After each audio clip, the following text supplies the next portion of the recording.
युद्ध भूमि की खबरें हम आपको दिखा रहे हैं, लेकिन युद्ध भूमि की जो आंच है वो देश तक पहुंच रही है, भारत तक पहुंच रही है। लोग कह रहे हैं कि एलपीजी गैस के सिलेंडर उन्हें मिल नहीं पा रहे हैं। अलग अलग एजेंसीज के बाहर वो लाइन लगाकर खड़े हैं। सरकार की तरफ से ये आश्वासन दिया जा रहा है कि पर्याप्त उपलब्ध है, कोई पैनिक न करे। लेकिन ये जो पैनिक हो रहा है, ये जो अफरा तफरी हो रही है, उसके पीछे एक ही वजह है, जमाखोर। सिलेंडर की जंग कतारों से आगे निकलकर अब मारपीट तक पहुंच गई। गैस सप्लाई की गाड़ियों के आगे अब सिलेंडर न मिलने की खींच, गाली गलौज और हाथापाई तक पहुंच गई।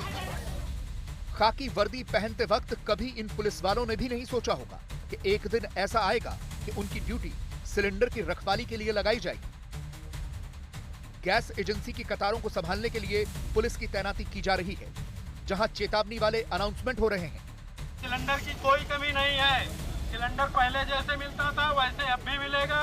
अफवाहों से सावधान रहें, अफवाहों पर ध्यान न दें। सिलेंडर की कोई कमी नहीं है। आज जिसको नहीं मिल पाएगा सिलेंडर, कल सुबह आएगा। जनता के लाचारी के हालात की पूरी कहानी ये तस्वीरें बयां कर रही हैं। लेकिन सवाल यह है कि जब सरकार कह रही है कि गैस की कोई कमी नहीं है, तो हालात ऐसे क्यों बने हुए हैं?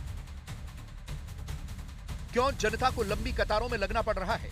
क्यों लोगों को एजेंसियों के बाहर हंगामा करना पड़ रहा है? जवाब है कालाबाजारी। हिंदुस्तान का वो पुराना घिनौना खेल जो ऐसी ही आपदाओं में अवसर की तलाश करता है।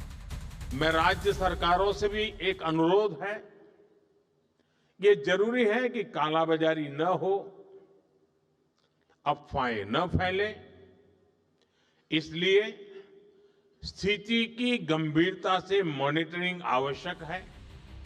जो सिलेंडर आम जनता को उसकी कीमत पर मिलना चाहिए था, वो एजेंसियों से गायब होकर कई गुना बढ़े दामों पर बेचा जा रहा है। गैस की कमी नहीं है, सिलेंडर की कमी नहीं है, कमी है तो इंसानियत के उन दुश्मनों पर लगाम लगाने की जो ये गंदा खेल खेल रहे हैं। तो अभी दिल्ली पुलिस यहाँ पे लाइव सर्चेस कर रही है। आज तक के कैमरे पे आप ये देख रहे हैं कि किस तरीके से जो है ये लाइव सर्चेस अभी दिल्ली पुलिस कर रही है। और ये नई दिल्ली रेलवे स्टेशन के बिल्कुल सामने जो है काफी सारे ये खाने की जगह है जहाँ पर ये रेड्स और सर्चेस चल रही हैं। इन रेड्स और सर्चेस का ये उद्देश्य है कि अगर कोई भी इलीगली घरेलू सिलेंडर का इस्तेमाल कर रहा है कमर्शियल सिलेंडर की जगह, या फिर किसी न किसी तरीके से काफी सारे सिलेंडर जमाखोरी की है। कमर्शियल सिलेंडर यूज करना है, कोई भी इसकी कालाबाजारी नहीं करेगा, कोई भी होर्डिंग नहीं लगाएगा सिलेंडर की। अगर कोई ऐसा करेगा तो लीगल एक्शन लिया जाएगा। ठीक है। ये देश के अलग अलग शहरों की तस्वीरें हैं जहां कालाबाजारी के खिलाफ प्रशासन एक्शन ले रहा है।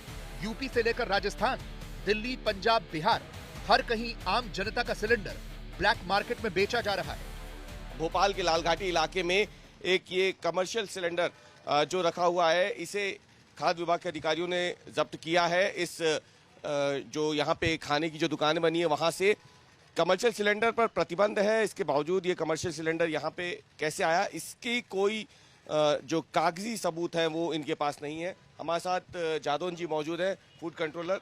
सर, क्या वजह रही जो आपने ये सिलेंडर यहाँ से जब्त किया है? अभी जैसा आपको पता है कि कॉमर्शियल सिलेंडर पे के व्यावसायिक उपयोग पे पूरी तरह रोक लगा दी गई है। सिर्फ हॉस्पिटल्स और एजुकेशन इंस्टीट्यूट्स वहाँ पे ही ये अलाउड हैं। तो इसलिए हम ये कार्रवाई कर रहे हैं कि इनकी अवैध रूप से कालाबाजारी कहाँ से हो रही है, कहाँ से सिलेंडर व्यावसायिक प्रतिष्ठानों को प्राप्त हो रहे हैं, उसकी जांच की जा रही है। तो ये तो कमर्शियल है, ये तो इनके पास पहले से हो? नहीं, इनसे कागज मांगे गए हैं, किंतु इनके पास कोई भी इसके कागज नहीं है। डिलीवरी जो उनके बिल होना चाहिए कि किस जगह से इन्होंने लिए हैं, कितने रेट में लिए, लेकिन इनके पास कोई भी कागज नहीं है। कहाँ से लेके आए थे आप? सर, वो एजेंसी वाले ही देते हैं गोगेस। तो फिर आपके पास कोई रसीद वगैरह भी नहीं है? उन्होंने रसीद दी नहीं है सर। भैया है नहीं दुकान पे जो यहाँ बैठते हैं, उनकी तबीयत ठीक नहीं है।